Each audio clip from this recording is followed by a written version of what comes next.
The day my own mother called me a hindrance, I realized love can be loud and sacrifice and still be invisible. I remember the sound first, the low hum of the refrigerator, the distant siren outside, the way the house seemed to breathe when everyone else was asleep. I was standing barefoot on the cold kitchen tile, my laptop still open on the dining table behind me, code frozen mid, line like a held breath. My phone buzzed in my hand. One word from my mother lit up the screen, sharp as a slap. Come here. When I stepped into the living room, the lamps were too bright, like an interrogation room pretending to be home. My brother Brandon sat on the couch, arms stretched along the back like he owned the place. His wife, Chloe, perched beside him, lips pressed thin. And my mother, Linda, stood with her arms crossed, eyes fixed on me with a kind of tired authority I'd seen my whole life. "We've talked," she said, "and this isn't working." I waited for the rest. I always did. Brandon smiled, not warmly. "From now on, we'll manage the house ourselves. You need to find another place to live." The words didn't land all at once. They arrived in pieces. From now on, manage the house. Another place. I looked at my mother, searching for the woman who used to braid my hair at the kitchen table, fingers smelling of hand soap and coffee. She didn't look back. "You're a hindrance," she added quietly, as if that made it kinder. Something in me went very still. "I'm Jordan Walsh. I'm 30 years old. I design systems people never see. The architecture beneath apps, platforms that hum quietly while the world taps and scrolls. I work remotely, which means my job exists mostly in silence, keystrokes, meetings through a screen, long hours where the only witness to my effort is the glow of a... It also means people like my mother never quite believed it was real. An online job, she liked to say, the way some people say phase or nonsense, suspicious, lazy, temporary. I moved back home 2 years ago when my father's health began to fail. Robert Walsh, steady, soft, spoken, the kind of man who fixed things before they broke. When his hands started shaking and the stairs became a challenge, it didn't feel like a choice. I packed my apartment into boxes, shipped half my life to storage, and came home to the house on Maple Street that smelled like lemon cleaner and old books. At first, it was almost tender. My days settled into a rhythm. Early mornings, coffee brewed just strong enough to cut through sleep. I'd help Dad with his medications, laying them out on the counter like a careful promise. He'd smile at me, that same proud smile from my college graduation, and say, "You're a good girl, Jordy." Then I'd work, headphones on, fingers moving, mind deep inside problems that felt clean and solvable. I paid the mortgage when Dad's disability checks fell short. I covered the medical bills that came folded and heavy with bad news. Groceries, utilities, repairs, quietly, automatically. When Mom's car needed new brakes, I handled it. When she mentioned she was a little short 1 month, I added her as a supplementary cardholder on my account. "Just in case," I told her. She nodded, distracted, already flipping through a catalog. She never said thank you, but she didn't say no either. Brandon visited occasionally in those early months. My older brother had always been loud where I was careful, charming where I was reserved. He talked big about plans, about ideas, but nothing ever seemed to stick. He and Chloe lived across town then, always between things. Still, Mom lit up when he came by. She'd cook too much food, laugh too loudly, and glance at him like he was proof she'd done something right. I didn't mind, not then. The first real change was subtle. A look held a beat too long. A door closed where it used to stay open. My mother began hovering during my work hours, sighing when I declined to chat. "You're always on that thing," she'd mutter, wiping an already clean counter. "Must be nice," I tried to explain. Once, tried to tell her about deadlines and deployments, about the weight of responsibility that came with my role. She waved me off. "Anyone can sit at a computer," she said. "That's not real work." Dad heard her one afternoon and cleared his throat. "Jordan keeps this house running," he said gently. Mom didn't respond. She never argued with him outright. She just waited. Then Dad collapsed one morning in the bathroom, the sound of his body hitting tile echoing through the house like a dropped plate. The hospital room smelled of antiseptic and fear. Machines beeped in steady rhythms that felt cruelly calm. Mendicentive. I slept in a chair beside his bed, my jacket folded into a pillow, my phone buzzing with work messages I answered quietly, gratefully. Work was something I could still control. It was while Dad was hospitalized that Brandon and Chloe moved in. I came home one evening to unfamiliar shoes by the door. Laughter from the living room. Chloe's perfume, sweet, heavy, hung in the air. My mother greeted me with a smile that didn't reach her eyes. "Brandon's here to help," she said. "Family should be together at times like this." I nodded, tired. I wanted help. I wanted family. I didn't realize then that I was being replaced in my own life. That night, lying in my childhood bedroom, I stared at the ceiling fan, turning slow and uneven. The house felt different, louder, crowded, as if my presence had become optional. I told myself I was imagining it. I told myself love doesn't keep score. But some part of me, quiet, watchful, began to count anyway, and it would not forget. The morning routine changed without anyone announcing. I noticed it first in the kitchen.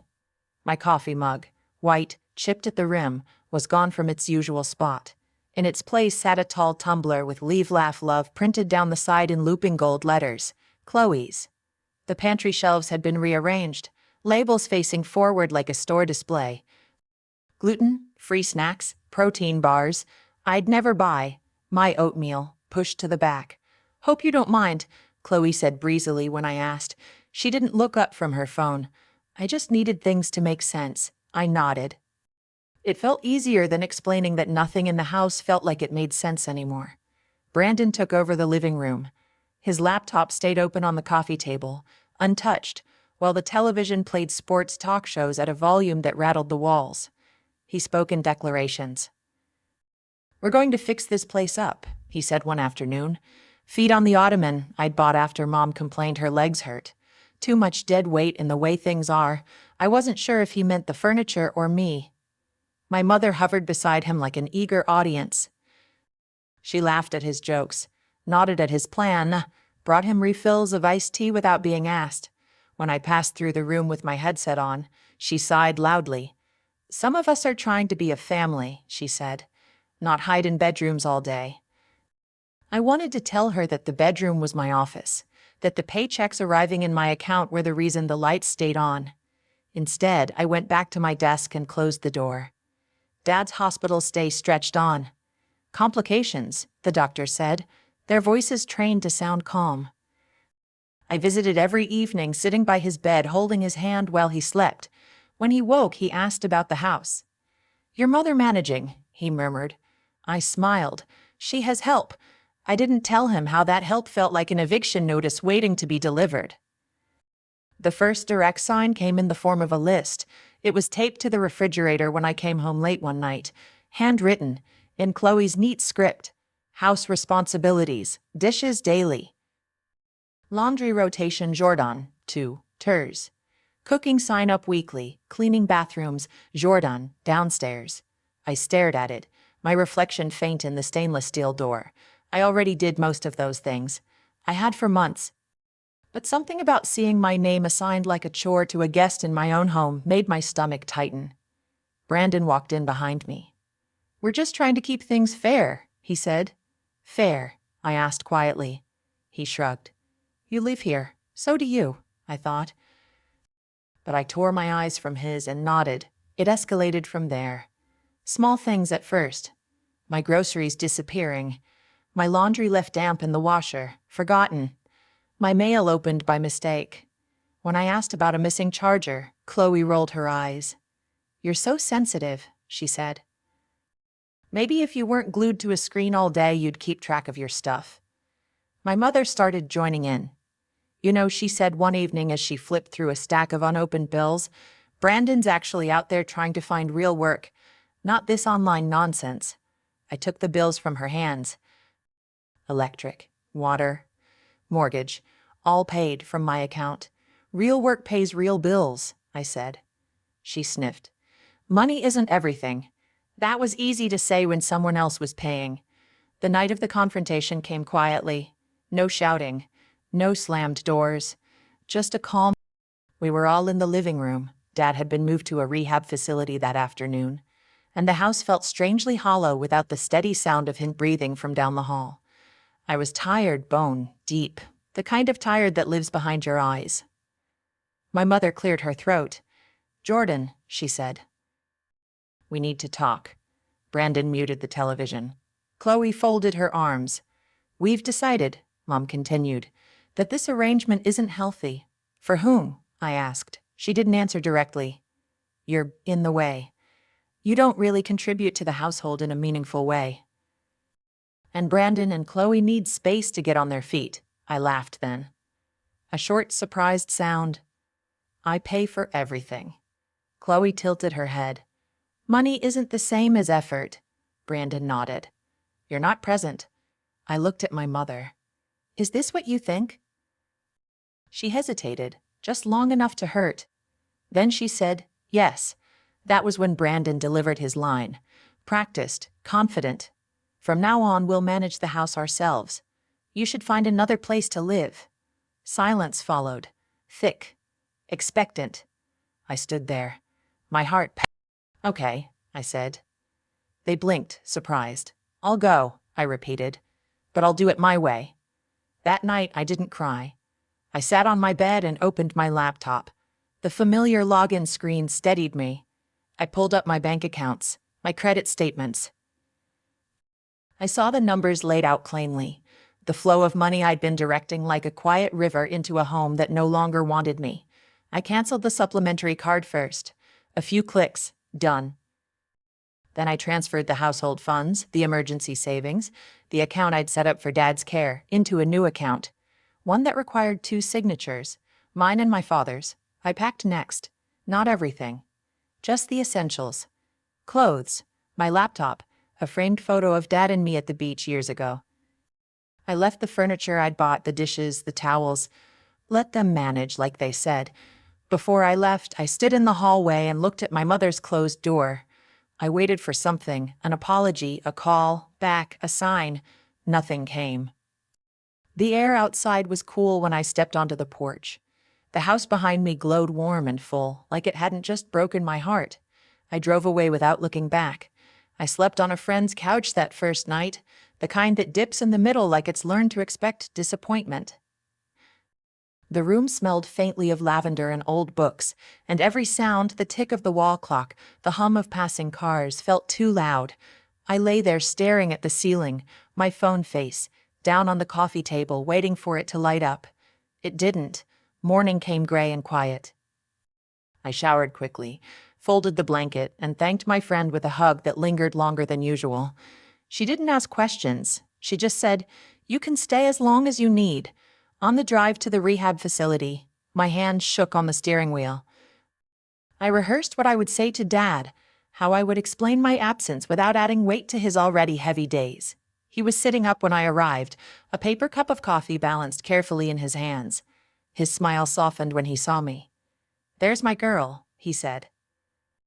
I sat beside him, listening to the distant sounds of carts rolling down the hall, the soft murmur of nurses' voices.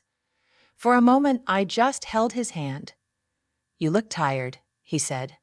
"I'm okay," I replied. It wasn't a lie. It just wasn't the whole truth. He noticed my overnight bag at my feet.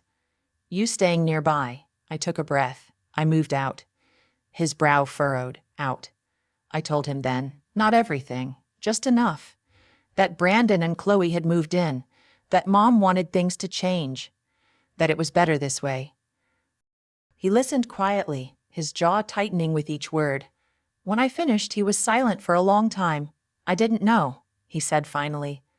His voice was low, steady, but there was something wounded underneath. "I trusted them." "I know," I said. He squeezed my hand. "You shouldn't have had to leave." "I wanted to," I said gently.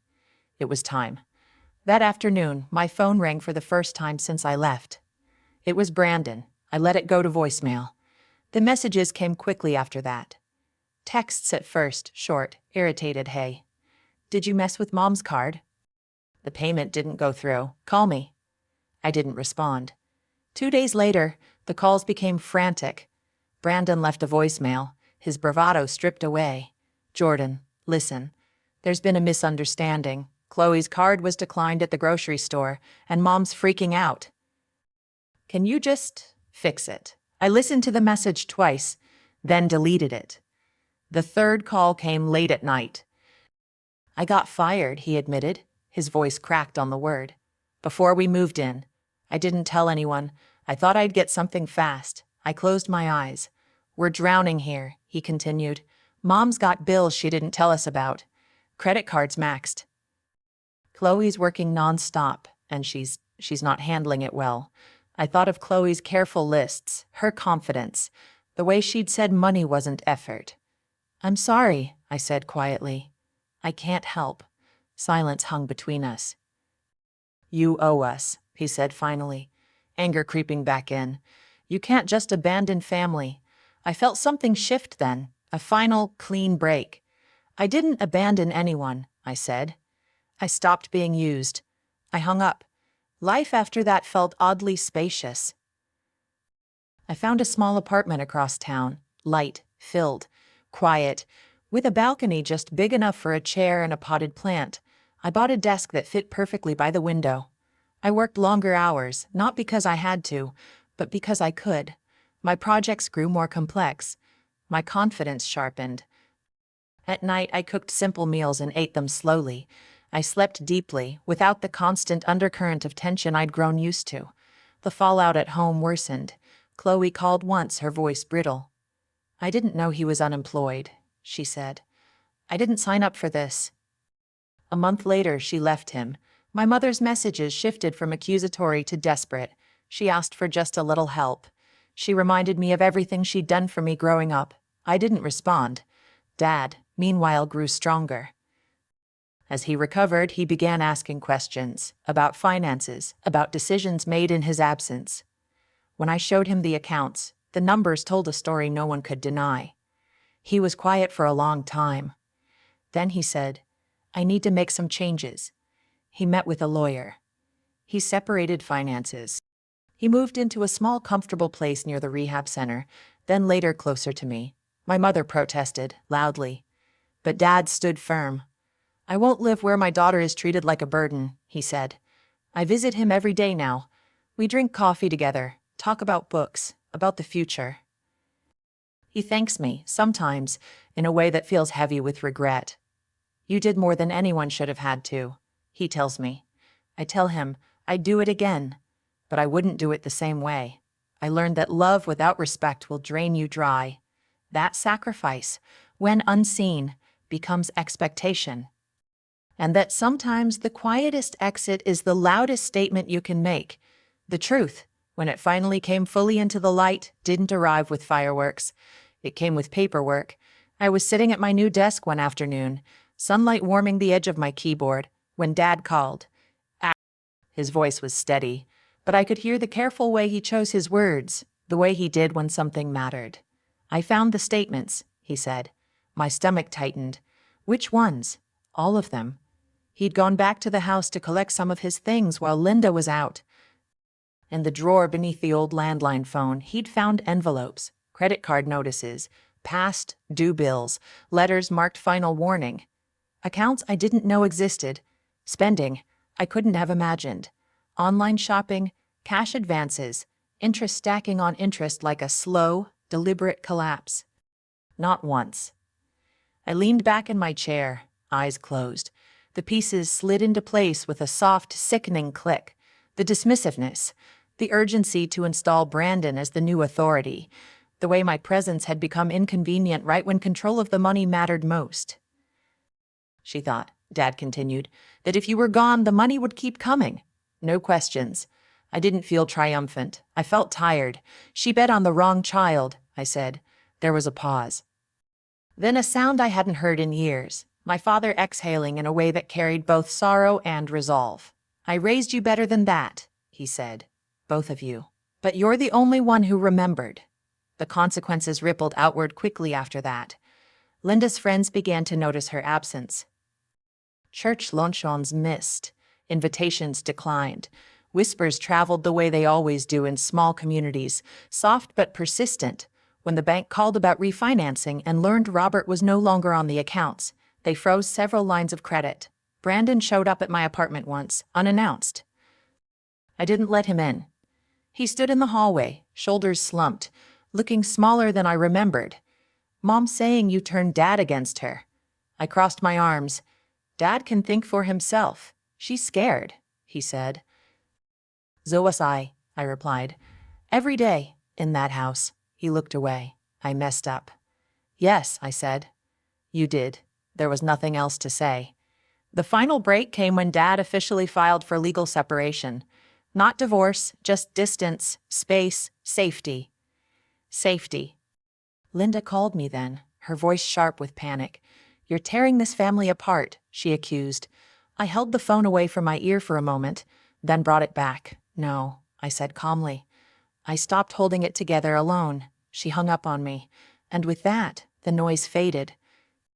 My life settled into something gentler. Work continued to rise. New contracts, recognition from teams who valued what I brought to the table. I stopped apologizing for my success. I stopped shrinking. Dad moved into a small house near mine, with a porch that caught the afternoon sun. We planted tomatoes together in the spring. Sometimes we sat in silence, listening to birds, the quiet kind that feels earned. One evening, as we watched the sky turn pink, he said, Your mother loved you. She just loved control more. I nodded. I know. Healing, I learned, isn't loud. It's choosing peace over explanation. It's building a life that doesn't require permission. I still think about that house on Maple Street sometimes, about the girl I was when I walked out the door, carrying everything I needed in 2 bags. I want to tell her she was braver than she knew. And I want to ask you, because stories like mine are never just mine, what would you have done if the people you sacrificed for decided you were expendable? Would you have stayed quiet or chosen yourself? There are moments in life when silence feels safer than truth, when staying feels easier than leaving, when love asks you to keep paying a price that keeps rising, even as your own spirit runs empty. For a long time, I believed being needed was the same thing as being loved. I thought if I carried enough, bills, responsibility, worry, someone would eventually notice the weight in my hands and say, You've done enough. But sometimes the hardest lesson is this. People can depend on you deeply and still deny your worth. Walking away didn't make me heartless. It made me honest. I didn't leave to punish anyone. I left because staying was teaching me to disappear. And no family, no title, no history is worth losing yourself piece by piece. Today, my life is quieter. Not empty, just peaceful. I work hard.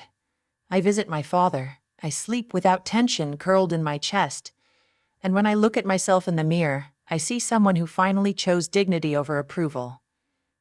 If you're listening to this and feeling that familiar ache of being overlooked, of giving more than you receive, I want you to hear this gently. Boundaries are not betrayals. Self-respect is not selfishness. And sometimes, love looks like walking away with your head held high. So I'll leave you with this question, the one that matters most. If the people you sacrificed everything for told you that you were a burden, would you still stay? If this story touched you, share your thoughts in the comments. Your voice matters here. And if you'd like to hear more stories about truth, strength, and choosing yourself when it hurts the most, don't forget to subscribe and support the channel. Until next time, take care of your heart.